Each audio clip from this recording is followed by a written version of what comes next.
매일 아침 하나님과 함께 누리는 하늘의 양식, 오늘 만나. 여호와께서 모세에게 이르시되 너는 어찌하여 내게 부르짖느냐? 이스라엘 자손에게 명령하여 앞으로 나아가게 하고 지팡이를 들고 손을 바다 위로 내밀어 그것이 갈라지게 하라. 이스라엘 자손이 바다 가운데서 마른 땅으로 행하리라. 내가 애굽 사람들의 마음을 완악하게 할 것인즉 그들이 그 뒤를 따라 들어갈 것이라.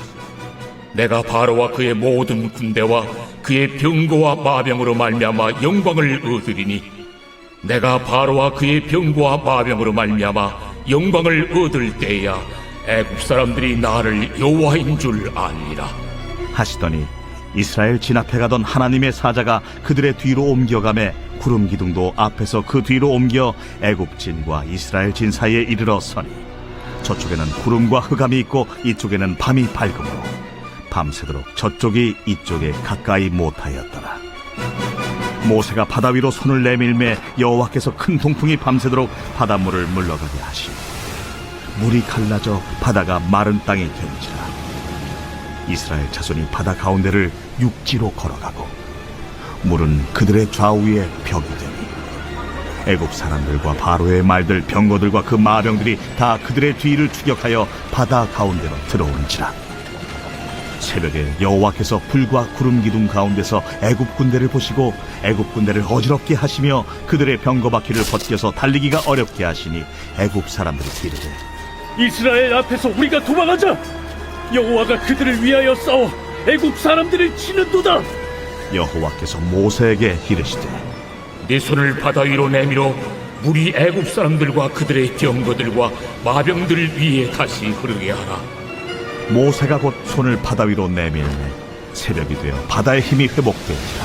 애굽 사람들이 물을 거슬러 도망하나 여호와께서 애굽 사람들을 바다 가운데 엎으시니 물이 다시 흘러 병거들과 기병들을 덮되 그들의 뒤를 따라 바다에 들어간 바로의 군대를 다 덮으니 하나도 남지 아니하였더라. 그러나 이스라엘 자손은 바다 가운데를 육지로 행하였고 물이 좌우에 벽이 되었더라. 그날에 여호와께서 이같이 이스라엘을 애굽 사람의 손에서 구원하시며 이스라엘이 바닷가에서 애굽 사람들이 죽어 있는 것을 보았더라. 이스라엘이 여호와께서 애굽 사람들에게 행하신 그 큰 능력을 보았으므로 백성이 여호와를 경외하며 여호와와 그의 종 모세를 믿었더라.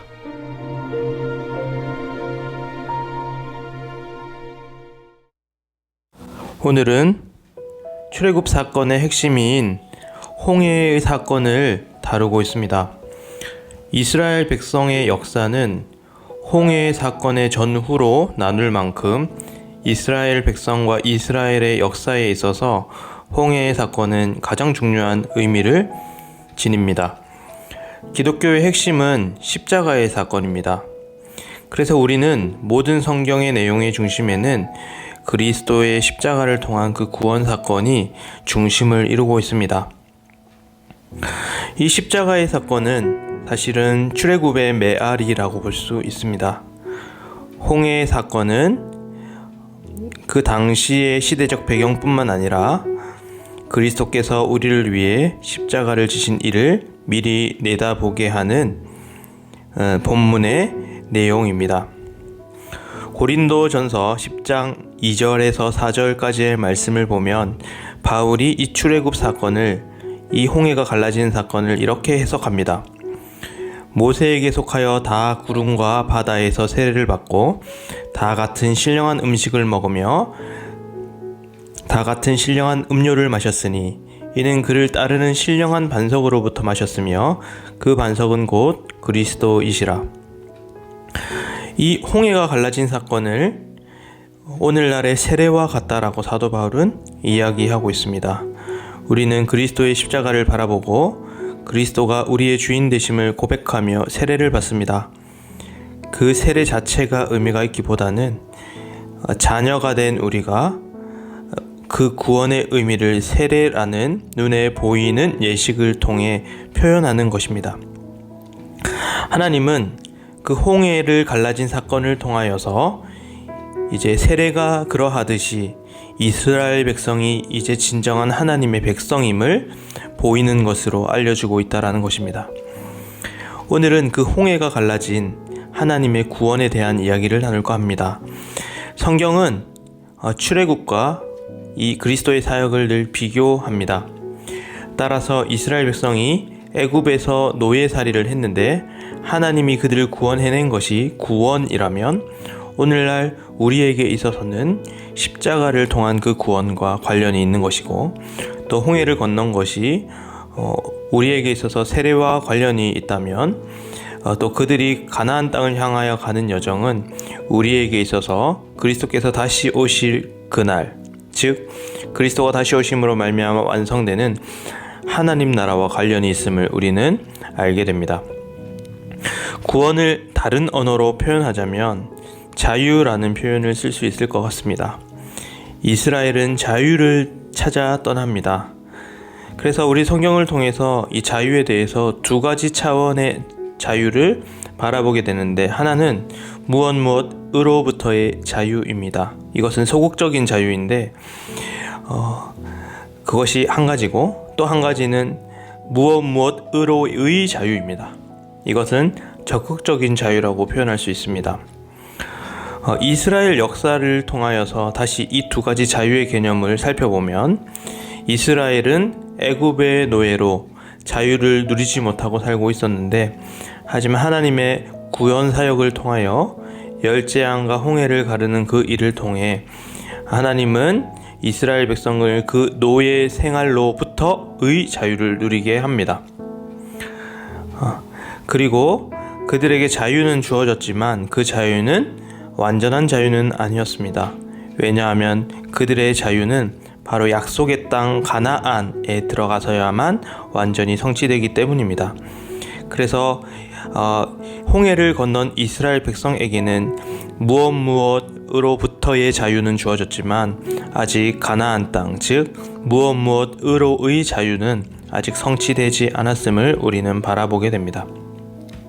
이것은 오늘날 우리에게도 동일하게 적용됩니다. 우리는 십자가로 인하여 죄와 죽음으로부터의 자유는 누리고 있습니다. 하지만 그 자유는 완전한 자유는 아닙니다. 왜냐하면 우리에게 있어서 아직 완전한 자유, 즉 하나님 나라의 자유는 완전하게 주어지지 않았기 때문입니다. 이스라엘 백성들이 홍해를 건너 자유케 되었지만 그들은 여전히 완전한 자유를 얻지 못하고 광야에서 수많은 시간 가운데 거룩해져 가는 그 훈련을 겪어서 그제서야 가나안 땅에 입성할 수 있었습니다. 이것은 우리에게도 마찬가지입니다.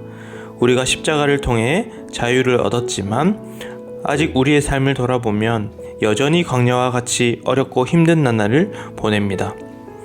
그럼에도 불구하고 우리가 확신을 가지고 살아갈 수 있는 근거는 우리에게 영원한 하나님 나라로의 자유가 주어질 것이라는 약속을 하나님께서 우리에게 주셨고, 하나님은 그것을 반드시 이루시는 신실하신 하나님이시라는 것입니다.